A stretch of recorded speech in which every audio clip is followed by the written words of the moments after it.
Hi, ఈరోజు Katyayani emporium నుంచి మీకు మంచి మ్యాంగో పికిల్ అండి. మిక్సీతో ఎలా ఈజీగా టేస్టీగా చేసుకోవాలో చూపిస్తున్నాను. ఇప్పుడు మంచి సీజన్ కాబట్టి మామిడికాయలు దొరుకుతున్నాయి.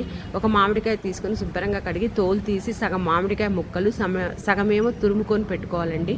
కావాల్సిన మెయిన్ ఇంగ్రీడియంట్స్ జీలకర్ర, ఎండుమిర్చి, గార్లిక్, సాల్ట్ అండి, ఆయిల్, తాలింపు గింజలు. ఒక బాండి పెట్టుకొని పావు స్పూన్ మెంతులు, అర స్పూన్ ఆవాలు వేసి కొంచెం ఎర్రగా మంచిగా ఫ్లేవర్ వచ్చేంతవరకు వేగిన తర్వాత 1 స్పూన్ ఆయిల్ వేసి ఎండుమిర్చి కూడా బాగా ఫ్రై చేసుకోవాలండి. ఫ్రై చేసుకొని బాగా మనం మిక్సీలో వేసేసుకొని ఇవన్నీ కూడా ఆవాలు, మెంతులు, ఎండుమిర్చితో పాటు ఉప్పు వేసుకుంటాం, జీలకర్ర, గార్లిక్ కూడా వేసేసి మెత్తగా పొడి కొట్టాలి. పొడి అయిన తర్వాత కట్ చేసుకున్న మామిడికాయ ముక్కలు కూడా వేసేసి పేస్ట్ లాగా తయారు చేసుకొని రెడీగా పెట్టుకోవాలి. తురుముకున్నది మాత్రం పక్కన పెట్టుకొని దాన్ని డైరెక్ట్గా కలుపుకుంటాం.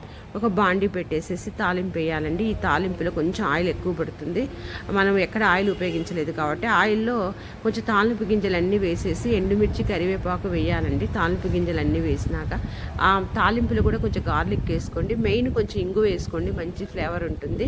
వేసుకున్నాక మనం రెడీగా పేస్ట్ చేసి పెట్టుకున్నటువంటి మామిడికాయ పేస్ట్ అంతా కూడా ఈ ఆయిల్లో వేసేయాలండి. తాలింపులో కొంచెం గార్లిక్ కూడా వేసుకుంటే బాగా టేస్ట్గా ఉంటుంది. ఆ తురుముకున్న మామిడికాయ తురుమంతా కూడా దీంట్లో కలిపేసేసి కొంచెం అట్లా ఆయిల్లో మగ్గనిస్తే మామిడికాయ పచ్చడి రెడీ అండి.